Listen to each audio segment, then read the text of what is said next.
Dear subscriber, மீண்டும் ஒரு காணொளியில் உங்களை சந்திக்கிறதில் மிகவும் மகிழ்ச்சி அடைகிறேன். இந்த பதிவு யாருக்காண்டா, கணேமுள்ள சஞ்சீவை கொலை செய்த கொலையாளியை ஹீரோவாக கொண்டாடுற டிக்டாக் பெண்களுக்காக 1.5 மில்லியனுக்காக ஒரு மனிதனை கொலை செய்த இந்த மனிதனை கொல்ற உரிமை யாருக்குமே இல்லை. அப்படியான ஒரு கொலையாளிக்கு நீங்கள் என்ன செய்கிறீங்க, டிக்டாக்குள்ளே நேஷ்னல் க்ரஷ் ஆக்கிட்டீங்க. இப்போ டிக்டாக்கில் சும்மா போனாலுமே அவன் தான், எங்கே போனாலும் அவன் தான். அதுலேயும் ஒரு கவிதை வரும், இதை கொஞ்சம் பாருங்கள். நீ செல்லும் பாதை சிறைச்சாலை என்றாலும் உன் பின்னால் வருவேன். இதை கொஞ்சம் பாருங்கள். நீ செல்வது சிறைச்சாலையாக இருந்தாலும் உன் பின்னால் வர நான் தயார் தான் என்று இந்த பெண்டுகள் வந்து டிக்டாக்ல இருக்க பெண்டுகள் வந்து இப்படி பண்ணியிருக்காங்க. அதாச்சும் யாருக்கு, சுதந்திர போராட்ட தியாகிக்கு இல்லை, ஒரு கொலையாளிக்கு.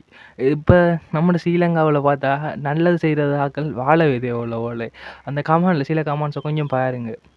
பார்த்தீங்களா அப்படின்ட்டு சில ஆக்கள் கேட்டிருக்காங்க, நானும் சட்ட புத்தகத்தை வெட்டையாண்டு கேட்டிருக்காங்க, நானும் கொலையாளியாகையாண்டு. இதோ இப்போ அந்த கொலையாளி வந்து ஒரு கொலையாளி மாதிரி இல்லை, மற்ற இன்ஸ்பிரேஷன் மாதிரி மாறிக்கொண்டு வரான். இதை மாற்றுறாங்க பெண்கள். ஒரு அவன் அழகாக இருக்கானுன்றதுக்காகவும் பார்க்க கொஞ்சம் ஹேண்ட்ஸமாக இருக்கான்றதுக்காகவும் அவனை ஒரு ஹீரோவாக மாற்றி கொண்டு வராங்க. பெண்கள் வந்து நாட்டின் கண்கள்னு சொல்லுவோம். ஆனால் இந்த பெண்கள், அதாச்சும் இந்த டிக்டாக்ல இருந்து அந்த சஞ்சீவையை, எல்லா பெண்களுக்கும் இல்லை, அந்த டிக்டாக்ல இருந்து சஞ்சீவையை கொலை செய்த நபரை ஒரு க்ரஷ்ஷாகவும் ஒரு இன்ஸ்பிரேஷனாகவும் வச்சு போஸ்ட் போடுற பெண்களுக்காக மட்டும்தான். கொஞ்சமாக சிந்திச்சு பாருங்க. இப்போ அவள் செத்தது ஒரு உயிர். நீங்கள் சொல்லலாம் 39 34 கொலை செஞ்சது தானே, அது பெரிய தப்பான்னு கேட்கலாம். எப்படி இருந்தாலும் அது ஒரு உயிர். அந்த உயிரை எடுக்கிற உரிமை யாருக்குமே இல்லை.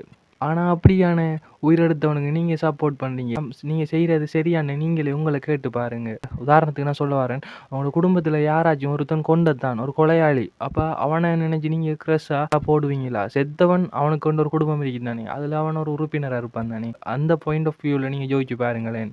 நான் சொல்கிறது சரியாக இருந்தேன், சேனலை சப்ஸ்கிரைப் பண்ணுங்கள். நான் சொல்கிறது பிழையாக இருந்ததுண்டா மன்னிச்சு கொள்ளுங்கள். கமெண்ட் பண்ணுங்கள், நான் என்ன பிள்ளை பண்ணேன்ட்டு கமெண்டில் சொல்லுங்கள்.